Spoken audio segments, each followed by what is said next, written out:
comprendre l'enseignement supérieur, y a-t-il une logique? Y a-t-il des avantages? D'abord et avant tout, et en prélude à mon intervention, je voudrais vous dire, calmez-vous. N'ayez pas peur du bac. Respectez votre façon de travailler. Croyez en vous. Redoublez d'efforts. Rappelez-vous sans cesse le laboureur et ses enfants. Travaillez. Prenez de la peine. C'est le fond qui manque le mot. Un riche laboureur sentant sa mort prochaine fit venir ses enfants, leur parla sans témoin. Gardez-vous, leur dit-il, de vendre l'héritage que nous ont laissé nos parents. Un trésor est caché dedans. Je ne sais pas l'endroit, mais un peu de courage vous le fera trouver. Vous en viendrez à bout. Remuez votre champ dès qu'on aura fait.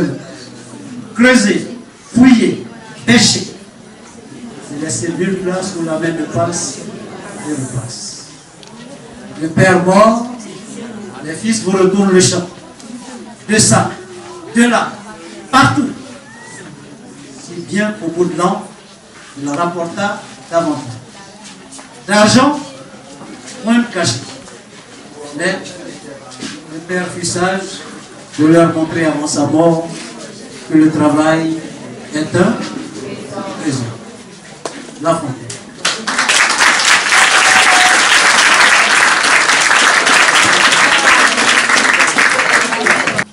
Ce n'est pas la tricherie qui va nous sauver. Ce n'est pas l'utilisation du numérique pour avoir sur WhatsApp les épreuves, les bacs WhatsApp qui vont nous sauver. Mais c'est notre travail. Le travail et après le travail, l'indépendance, mon enfant. N'être à la charge de personne. Telle doit être la devise de votre génération. Et il te faut toujours fuir l'homme qui n'aime pas le travail. Il te faut toujours fuir l'homme. Telle est la question. Quelle approche pédagogique à l'ère du numérique, singulièrement dans l'enseignement supérieur, pour se prédisposer à acquérir des compétences tout en se formant de façon qu'à la fin de la formation, on soit outillé pour être engagé et embauché en entreprise. On a parlé de l'université Montesquieu. Quel usage vous en faites? Oui, au niveau de la formation, il y a la formation en présentiel. C'est-à-dire, vous êtes là, je suis là. Longtemps en Côte d'Ivoire, on a eu droit à ce qu'on appelle le centre de para et téléenseignement. C'est le téléenseignement. Aujourd'hui, on parle de la formation en ligne. La formation en ligne ou la FAD, la formation à distance.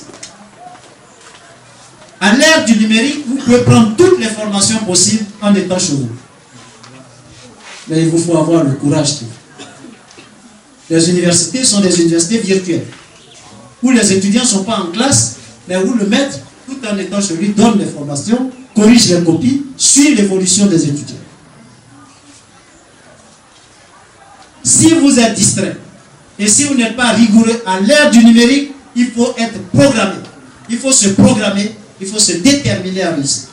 Il faut se déterminer également à avoir les moyens qu'il faut pour aller plus loin. Le premier moyen, c'est l'outil pédagogique. Votre téléphone portable devient donc un téléphone, un outil pédagogique, un support didactique. Qu'est-ce que nous vous offrons à l'université Montesquieu? Ben, 3 types de formation. La formation en présentiel, ce sont les diplômes classiques. On vous donnera les payants pour ceux qui voudront. Les diplômes classiques, c'est-à-dire les filières classiques que vous connaissez, sauf les filières scientifiques que nous n'avons pas en formation classique universitaire, mais que nous avons en BTS, agroalimentaire, etc. Nous avons également la formation en ligne. À partir de la rentrée prochaine, nous aurons cette formation en ligne. Vous êtes chez vous, pour que vous soyez, vous suivez la formation. Certaines universités offrent ça déjà. Mais nous avons la formation, ce que nous appelons la formation stratégique, qui va être la formation trait d'union. Certains d'entre vous sont en train, à tort ou à raison, d'avoir une terminale licence ou une terminale master. C'est-à-dire terminale 3 fois ou terminale 4 fois. Les sédentaires en matière de terminale. Il y a donc la possibilité de faire une formation en ligne et la possibilité que nous offrons de faire un DAEU. Mais dans l'enseignement supérieur, il y a des diplômes maison. Et quand vous inscrivez, il y a des universités, par le fait de leur puissance, qui délivrent un certain nombre de diplômes qui sont aussi valables que les diplômes de partout. Chaque fois que vous serez en train de demander si l'université peut vous recevoir, demandez plutôt si l'université est homologuée. C'est-à-dire, est-ce que les diplômes qu'on donne sont reconnus par l'État de Côte d'Ivoire? C'est là la priorité. Nous offrons donc le DAU qui n'est pas reconnu en Côte d'Ivoire. De mon point de vue, un enfant qui a déjà fait 3 ans, plutôt que de le laisser là, à faire 4 ans, 5 ans, il faut l'inscrire en DAU. Et pendant qu'il étudie chez nous en DAU, il prépare le bac en candidat libre. Je ne sais pas si vous suivez. J'ai fait 2 fois le bac, mes parents ont insisté, j'ai fait 3 fois. Et après ça, quand même, j'ai fini mes cartouches. Regarde, je deviens aigri et j'ai un sifflet dans la poche. Le jour qu'un professeur me donne une note qui ne me plaît pas, je sors tout seul, j'ai dit à 2 autres, suivez-moi, et on siffle.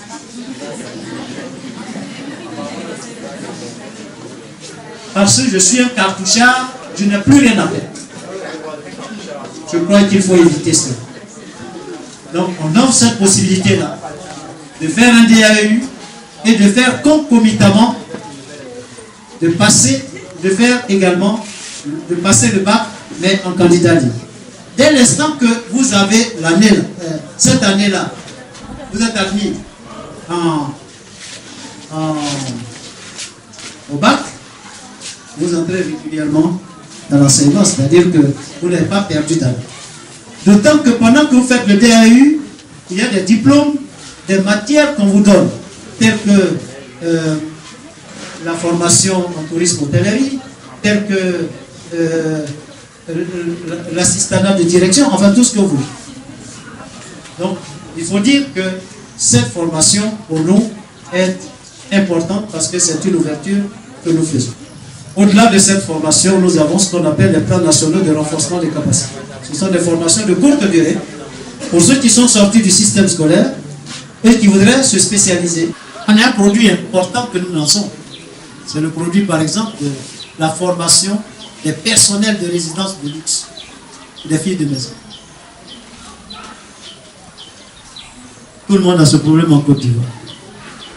Mais là où l'université intervient, c'est lorsqu'elle intervient dans l'univers pour chercher à résoudre des problèmes. Et donc là, je lance cette formation pour dire, dès la 3e, la 4e, j'ai besoin de recruter les filles, les garçons, qui veulent faire une formation en personnel de maison. Ceux-là, ce sont eux qui vont être recrutés avec leur certificat, qui vont aller parfois, qui vont postuler pour les hôtels. Vous savez que le tourisme est la chose la plus développée. Donc à partir de la fille ou du travail de maison que vous faites, même pendant les vacances, pour avoir un peu d'argent, si vous avez un certificat qui permet d'aller vers un hôtel, vous êtes déjà en train d'avoir un métier, plus un diplôme, plus une attestation. Niveau 1, ça correspond à 30 heures, ça correspond à 3 mois de formation. 3 mois de formation en week-end. Donc nous offrons les cours de week-end. Parce qu'on se dit, vous devez être en alternance entre l'université et le lieu où vous faites votre formation. Ce sont donc des questions nouvelles que nous abordons de façon à offrir des professionnels. Parce qu'enseigner là, c'est un métier. Je l'ai dit aux docteurs en chômage, ils disaient que parce qu'ils sont docteurs, ils doivent être tous recrutés. Je leur ai dit non.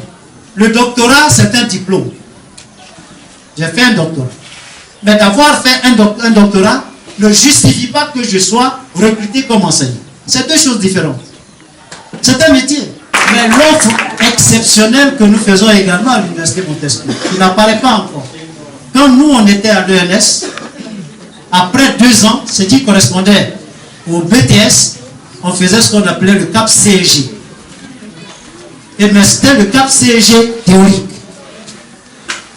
On nous disait que les meilleurs étaient envoyés à l'université pour 1 an. Les autres s'arrêtaient là pour aller sur le terrain, pour aller enseigner. Ils faisaient le stage pratique l'année d'après. Mais quand vous alliez à l'université, vous n'aviez qu'une année pour passer la licence. Si vous échouez, vous revenez pour faire un stage. Vous ne rattrapez même pas les autres.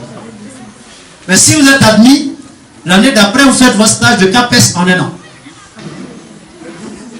C'est ce qu'on a fait. Du coup, en créant l'université Montesquieu, je dis le BTS, si vous voulez, l'État vous envoie en BTS. Mais comme dans mon université, vous avez en même temps la formation classique, vous allez certainement, parce qu'à l'université, ce qu'il faut retenir, ce sont les travaux de groupe. Vous travaillez, vous faites des recherches en groupe. Donc, pendant que vous faites le BTS, par exemple, ou pendant que vous faites la première année de droit, vous pouvez payer un supplément pour faire un BTS, de façon qu'après 2 ans, vous ayez quelque chose dans la poche avant de continuer en licence. Je ne sais pas si vous avez compris. Je suis admis, mais je vais aller faire le droit. Mes parents disent, c'est le droit ou rien. Mais on m'a même fait aller en BTS agroalimentaire. J'ai 2 ans pour faire mon BTS agroalimentaire. Mais dans l'université, il y a une partie académique, université classique. Pendant ce temps-là, alors je paye un supplément en étant dans le même établissement et en travaillant avec un groupe. Après mes 2 ans, pendant que je passe le BTS, 2 ans, je continue l'année d'après pour aller faire ma licence. Et vice-versa. Si je suis en BTS, en étant dans le même établissement, je peux faire une licence, mais en ayant en poche un BTS comme diplôme 1. Plutôt que d'aller jusqu'en licence 3 et de savoir qu'on n'a rien en main. Voilà donc l'offre stratégique que nous faisons au niveau de notre institution. Ne courez pas jusqu'à l'entrée de la lagune de Brié pour vous demander si vous savez nager. Apprenez à nager jusqu'à ce que vous soyez sur la rive, de façon que si on vous poursuit, vous puissiez traverser à la nage. De la psychanalyse textuelle, de la poétique, de la poésie. Voilà ce que je peux faire. Maintenant, à partir de là, je peux utiliser cette science pour dire, je donne des cours de prise de parole en public. Parce que je maîtrise les techniques de prise de parole pour aller en meeting. Ça aussi, c'est une formation. Former des gens en meeting. Il y a des gens qui viennent payer 30 heures à 1 million ou 2 millions pour aller préparer leur campagne électorale. Pour que les professeurs, ceux qui veulent enseigner dans le privé, qu'ils puissent avoir 3 mois de formation et qu'ils aient des attestations pour aller montrer au chef d'établissement. Pour qu'on les forme pédagogiquement avec des compétences comme vous, vous-même, en administration scolaire, pour leur dire, vous voulez travailler dans le privé, vous avez une licence en mathématiques, ça ne suffit pas. Il faut une formation pédagogique complémentaire. Et ça, nous voulons le faire sous forme de plan national de renforcement des capacités sur l'ensemble du territoire, pour qu'à la rentrée, quand les gens vont venir solliciter des postes dans vos établissements, vous puissiez leur demander s'ils ont au moins une petite pratique pédagogique, parce que notre métier, aujourd'hui, vous voyez, tout le monde veut enseigner. Nous, on les voit. Hein. Ceux qui n'ont pas voulu du tout enseigner, quand ils arrivent, mais moi j'enseigne maintenant dans tel établissement privé, moi j'enseigne dans un, j'enseigne dans... Mais enseigner est un métier. Il faut l'apprendre. Donc voilà pourquoi nous le disons. Et vous avez les conditions. Les conditions sont indiquées. Et nous avons également les cours de week-end. Mais pour la rentrée prochaine, j'opte pour que mon université soit une université bilingue. Et ça, monsieur le censeur, l'un de mes rêves lors des états généraux, C'est bien, aujourd'hui le système est en train d'envisager de faire enseigner les langues nationales. Et la compétition mondiale aussi aurait commandé que dès la classe maternelle, on enseigne l'anglais pour permettre à nos enfants d'être en compétition et en option nos langues nationales en fonction des dominantes et des choix des parents. Mais ce qui est internationalement admis, il faut aller en compétition internationale pour enseigner le français, l'anglais et puis les langues nationales. Mais on ne peut pas aller directement vers les langues nationales sans avoir pris suffisamment en compte l'idée qu'il faut une formation bilingue. Ça, ce n'est que la vie d'un chercheur. Et ma liberté de chercheur me permet justement de faire des suggestions. Je crois qu'il faut retenir cette approche comme étant une suggestion. Je voudrais vous remercier pour toutes ces préoccupations. Je crois avoir répondu à l'essentiel de vos questions. Je me réjouis d'avoir été là et d'être là avec vous, monsieur le censeur. Je remercie encore monsieur le proviseur d'avoir autorisé que je sois ici.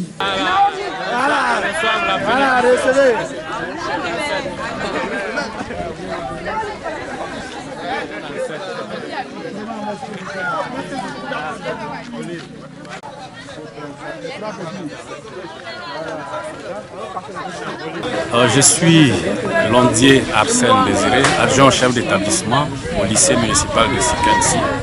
Alors nous venons de suivre la conférence avec le professeur Amoa Yupin, conférence initiée par les inspecteurs d'orientation du lycée municipal de Sikansi.